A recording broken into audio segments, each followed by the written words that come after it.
What's up everybody, it's Skid and this is going to be another video for Sekiro, and in this video I'm going to be talking about what was probably in my opinion the worst boss in the entire game. As a matter of fact, I completely forgot this boss even existed until I was going through my gameplay archive and saw footage of it. And in a game that gives you great memorable bosses like you're a Greek god being fed grapes off the vine, this boss was just like a giant snot booger being spit down my throat, just a giant loogie being hurled down my esophagus. I did not like this boss.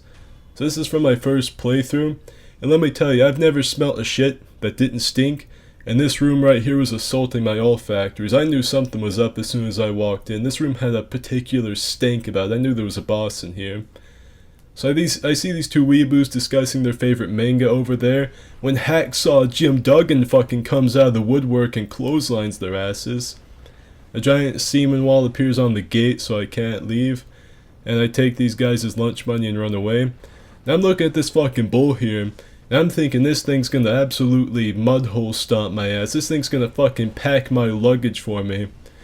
And so I walk up to him, and I start fighting the world's greatest 10-yard sprinter, and he gets himself stuck in a wall, which was incredibly intimidating. And so I'm walking at him, he's using like one of the only two moves the developers gave him, and he starts running away here in a second, and Tokyo drifts back at me.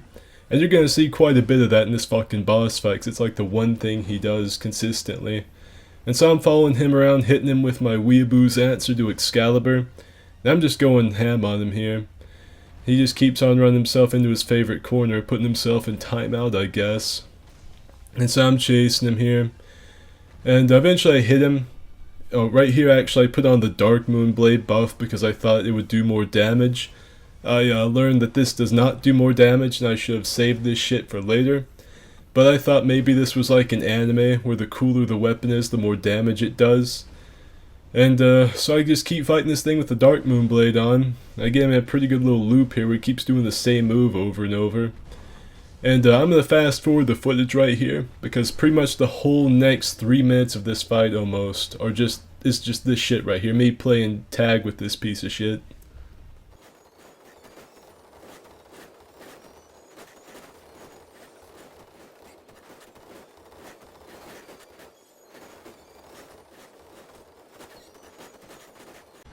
And so after about 5 minutes of running around with my hand in Paul Bunyan's Pet's turd cutter, I finally get him into a corner where I can manhandle his ass. Now I'm just dodging everything this bitch has to throw at me. I'm, wibbly wibbly motherfucker, he can't touch me. But I bonk him on the nose and he goes into a second phase where I castrate him instantly. And Sekiro here, the big strong hero protagonist he does a sick ass parkour move and puts down the innocent, bull. Whatever. And so after the initial feeling of guilt washes over you, the one good thing about this boss battle comes, and it's the NPC's reaction to you killing it, which is totally justified shock that you put down that big animal. But for whatever reason they decide to come out here and fight you, because they stand a better chance than the bull did, obviously, and they get pwned on Epic Gamer style. Now it might be that this boss comes right after the one with probably the best intro from any FromSoft boss to date.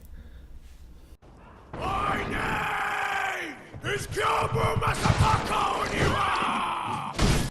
But even considering what this boss has to follow up, I think with its extremely limited moveset and pretty basic design, it's just not a good boss. I don't feel cool when I'm killing this boss. I feel like the bad guy in killing this thing. This thing doesn't want to be here, doesn't want to do this.